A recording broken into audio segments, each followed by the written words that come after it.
Evangelho de João, capítulo 18, do verso 28 ao verso 38, a palavra de Deus diz assim: Depois levaram Jesus da casa de Caifás para o pretório. Era cedo de manhã. Eles não entraram no pretório para não se contaminarem, mas poderem comer a Páscoa. Então Pilatos saiu para lhes falar e lhes disse: Que acusação trazeis contra este homem? Responderam-lhe: Se este não fosse malfeitor, não to entregaríamos. Replicou-lhes Pilatos: Tomai-o vós outros e julgai-o segundo a vossa lei. Responderam-lhe os judeus: A nós não nos é lícito matar ninguém, para que se cumprisse a palavra de Jesus, significando o modo por que havia de morrer. Tornou Pilatos a entrar no pretório, chamou Jesus e perguntou-lhe: És tu o rei dos judeus? Respondeu Jesus: Vem de ti mesmo esta pergunta, ou te disseram outros a meu respeito? Replicou Pilatos: Porventura sou judeu? A tua própria gente e os principais sacerdotes é que te entregaram a mim. Que fizeste? Respondeu Jesus: O meu reino não é deste mundo. Se o meu reino fosse deste mundo, os meus ministros se empenhariam por mim para que não fosse eu entregue aos judeus. Mas agora o meu reino não é daqui. Então lhes disse Pilatos: Logo, tu és rei? Respondeu Jesus: Tu dizes que sou rei. Eu para isso nasci e para isso vim ao mundo, a fim de dar testemunho da verdade. Todo aquele que é da verdade ouve a minha voz. Perguntou-lhe Pilatos: Que é a verdade?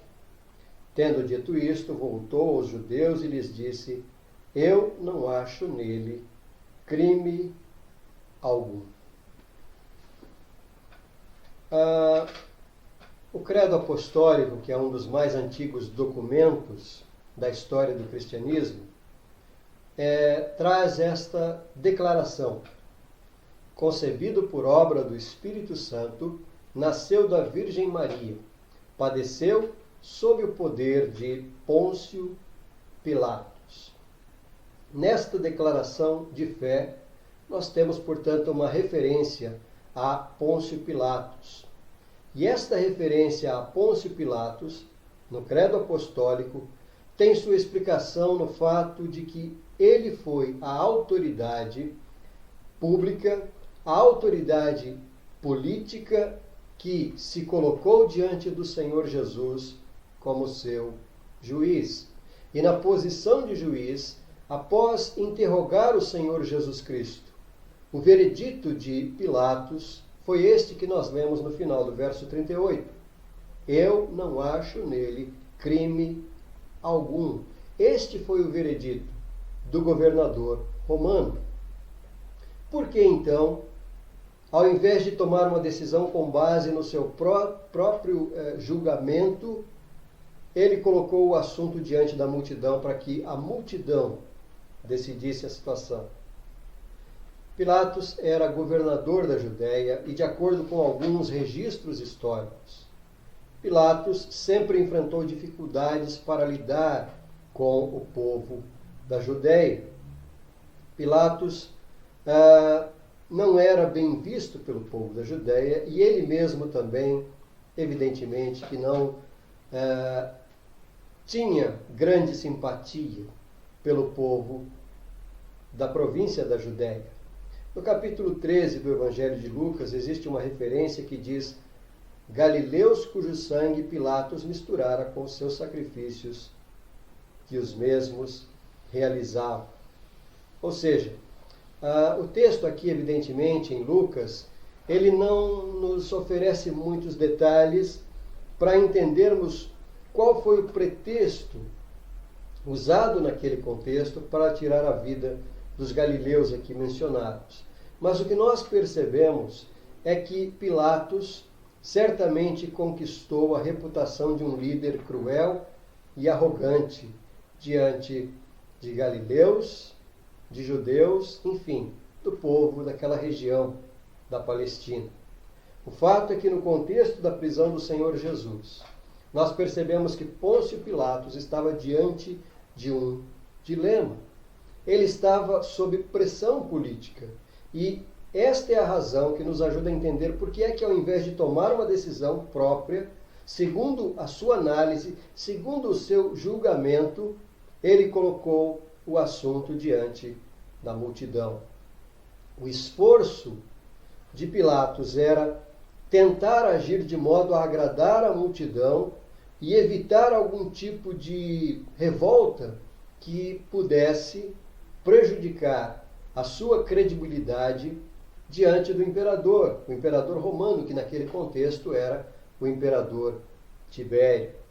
Com isso, com esse quadro em mente, nós vamos considerar alguns detalhes nesta passagem aqui do Evangelho de João, sobretudo considerando esta pergunta de Pilatos: que é a verdade?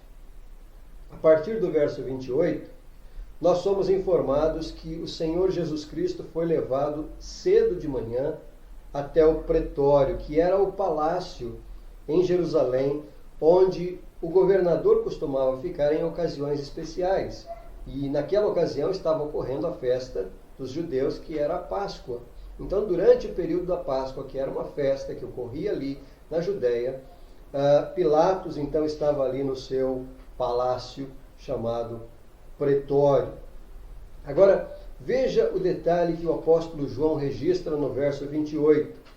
Os judeus que levaram o Senhor Jesus ao pretório não entraram no pretório para não se contaminarem, mas poderem comer a Páscoa. Como dissemos, a festa da Páscoa, ela era uma festa que era celebrada por 7 dias.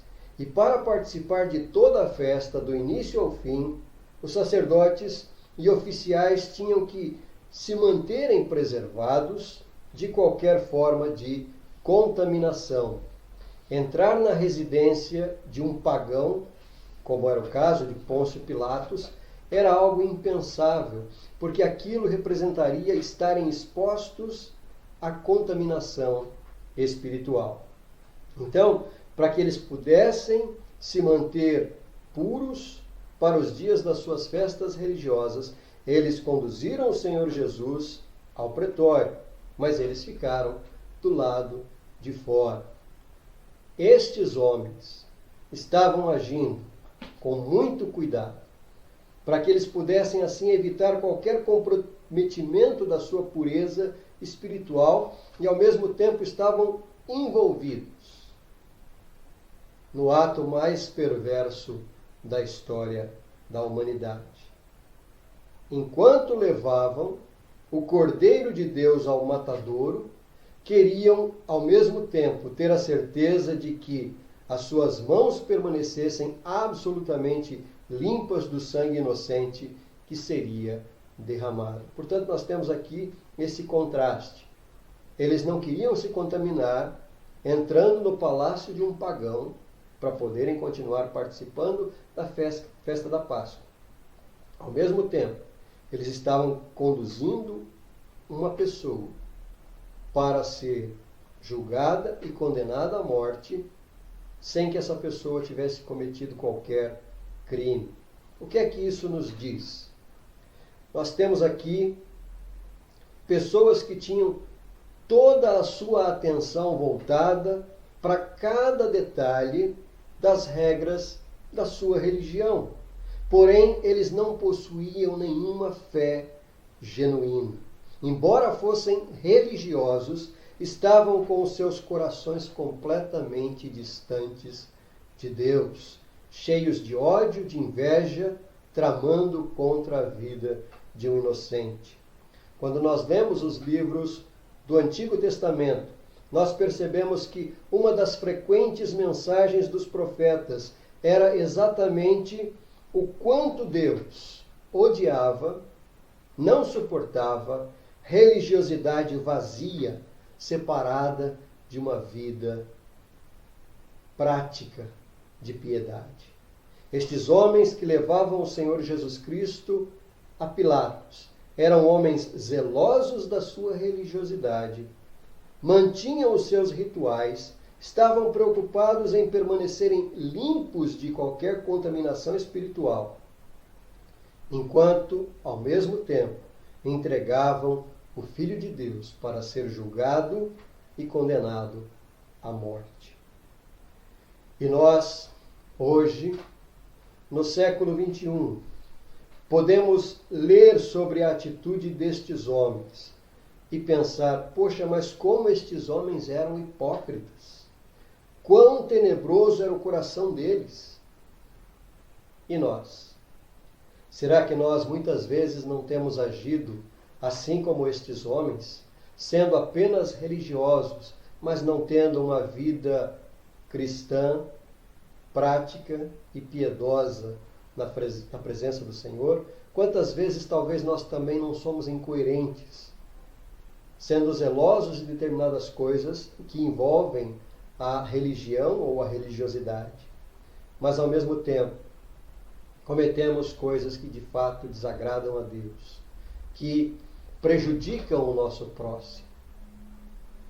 Cada vez que nós honramos ao Senhor com os nossos lábios, mas nosso coração está longe dele, nós estamos fazendo exatamente como fizeram os fariseus do tempo do Senhor Jesus. Estamos novamente conduzindo o Senhor Jesus ao sacrifício. Cada vez que pensamos sobre a atitude destes homens que traiçoeiramente tramaram contra a vinda de Jesus, nós precisamos lembrar que Deus está nos ensinando como nós não devemos ser. Religião sem fé é religião vazia de salvação. No verso 29, nós vemos que Pilatos foi para o lado de fora da sua residência e perguntou aos judeus: que acusação trazeis contra este homem? Ou seja, Pilatos estava tentando de alguma forma conduzir o julgamento de uma maneira justa. Vocês me trouxeram um homem para eu julgar, mas qual é a acusação? Qual é o crime cometido por este homem? Certamente Pilatos deveria estar extremamente irritado com aquelas pessoas. Em primeiro lugar, porque ele não gostava delas e elas também não gostavam dele. Além disso, talvez Pilatos estivesse pensando: o que essa gente quer, afinal de contas? Será que esse povo está tentando achar algum motivo para me prejudicar politicamente? Será que eles estão tramando alguma coisa para causar algum tipo de revolta? E eu ter que lidar com essa situação e prestar contas ao imperador? Por que é que esses homens trouxeram este inocente à minha presença? Agora veja o nível da resposta das autoridades a Pilatos. Verso 30.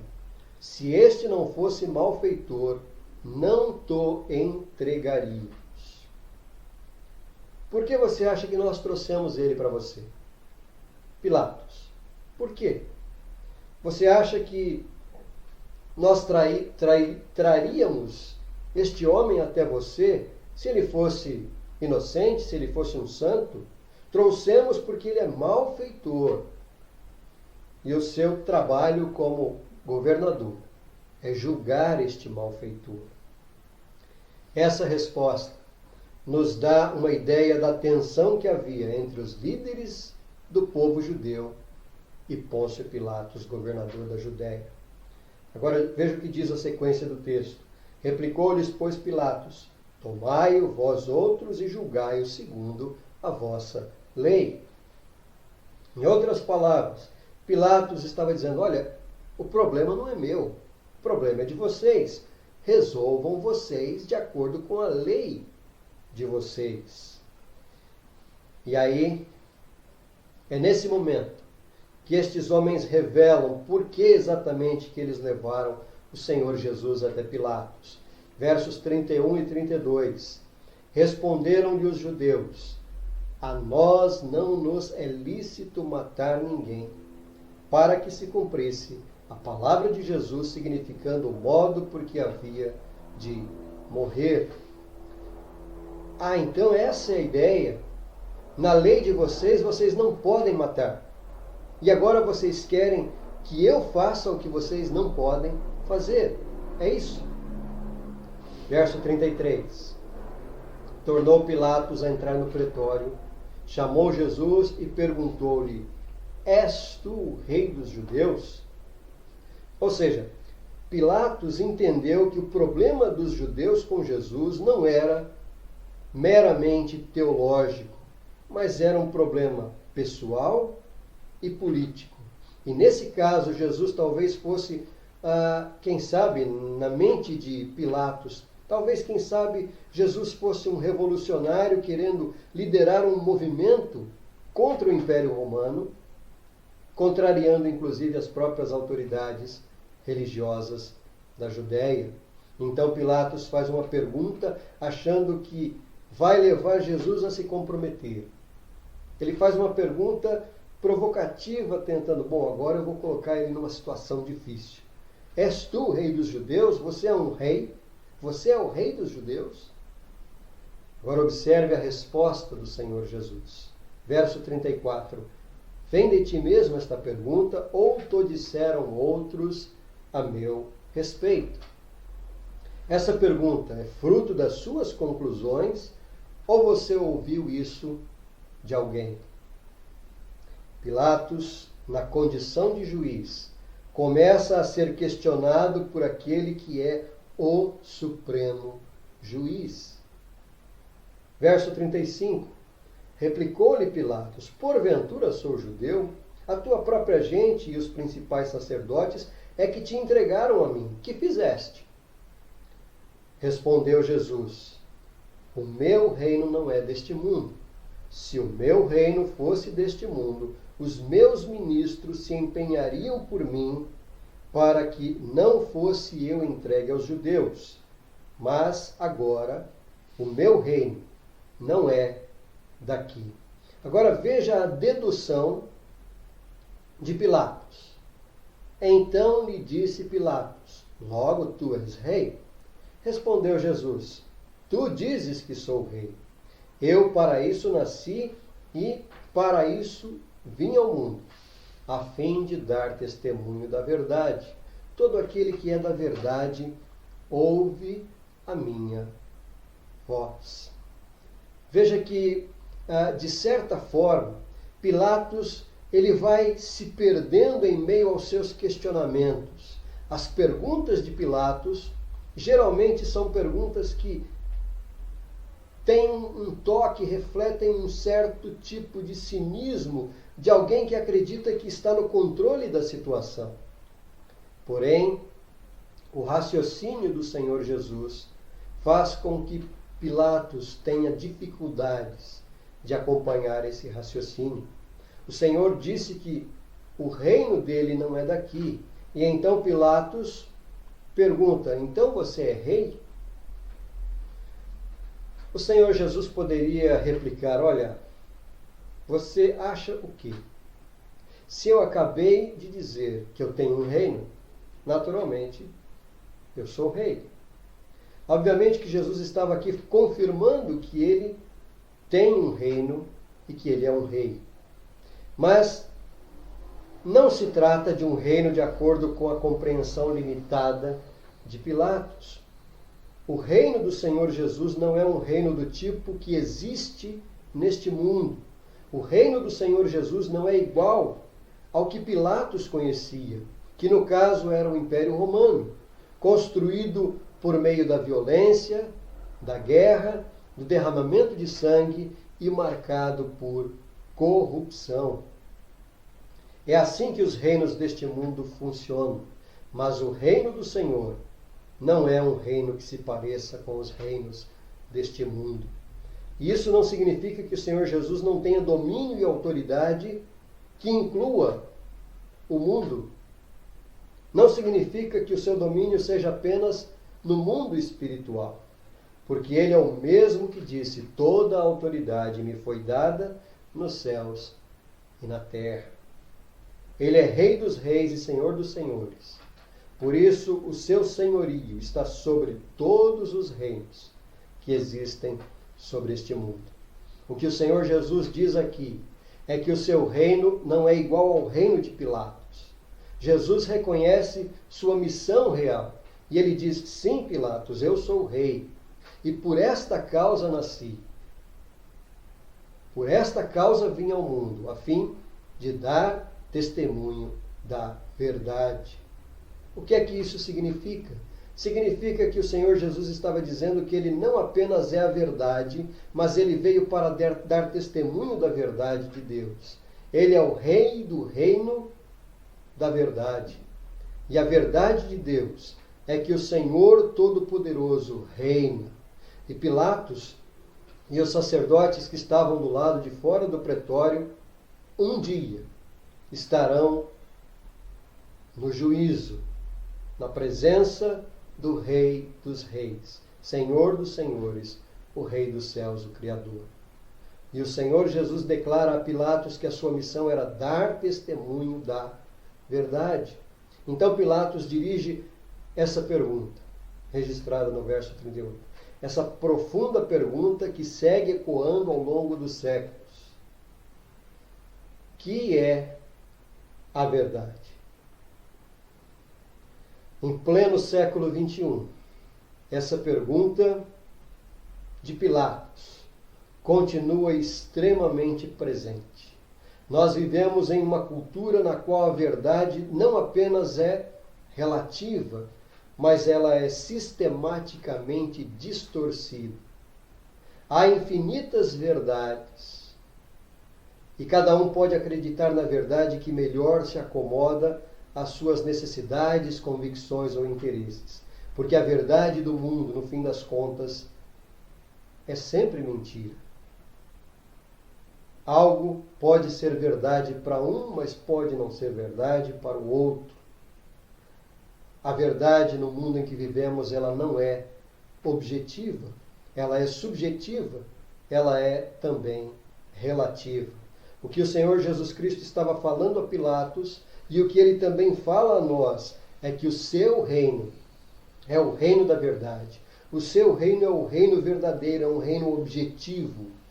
Por isso ele veio para dar testemunho da verdade. Ele mesmo é a verdade em pessoa, porque, conforme lemos no capítulo 14 do Evangelho de João, o Senhor Jesus declara: eu sou o caminho, a verdade e a vida. E nesse diálogo do Senhor Jesus com Pilatos, ele diz também: todo aquele que é da verdade ouve a minha voz.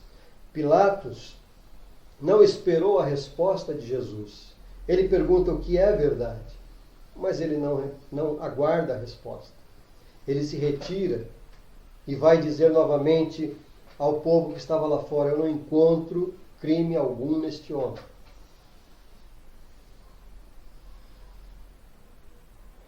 Pilatos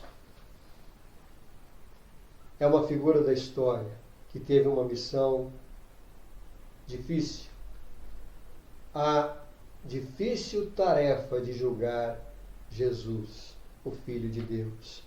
E então ele questionou Jesus, ele ouviu Jesus e ele chegou à conclusão que aquele homem diante dele era um homem inocente. De fato, Pilatos ficou frente a frente com o único homem que jamais pecou, o único homem que jamais mentiu e que veio dar testemunho da verdade, aquele que é a verdade em pessoa, Cristo Jesus, o Senhor. Pilatos chegou à conclusão de que aquele homem não tinha crime algum. Eu não encontro nele crime algum. Pilatos conseguiu perceber que os acusadores de Jesus estavam, na verdade, agindo motivados por ódio e por interesse. Mas apesar de ouvir Jesus, a verdade em pessoa, e concluir que Jesus não era criminoso, Pilatos não ouviu a verdade. Porque o Senhor Jesus Cristo diz: quem é da verdade, ouve a minha voz. Pilatos não era da verdade, portanto ele não conseguiu assimilar a profundidade daquele diálogo que ele havia tido com o Senhor Jesus. Pilatos, na realidade, era, como todo ser humano é, pecador, escravo da mentira, vivendo de ilusões. E o Senhor Jesus Cristo veio como a verdade para nos libertar do pecado e nos tirar da escravidão da mentira, porque Ele é a verdade. Ele veio e Ele também disse: conhecereis a verdade e a verdade vos libertará. A nossa liberdade somente é possível quando nós conhecemos a verdade. E a verdade plena só é possível ser encontrada na pessoa do Filho de Deus, o nosso Senhor Jesus. É nele que nós encontramos a verdade a respeito de quem é Deus, o que é o universo, quem somos nós, qual é o destino da nossa existência, qual é o propósito e o destino da nossa existência. Em todas estas coisas nós encontramos a verdade em Cristo Jesus, a palavra de Deus em pessoa, a verdade. Que nós possamos ouvir a verdade, porque todo aquele que é da verdade ouve a voz de Cristo Jesus. Que Deus assim nos abençoe e nos renove a cada dia na compreensão da verdade que liberta, Cristo Jesus. Amém.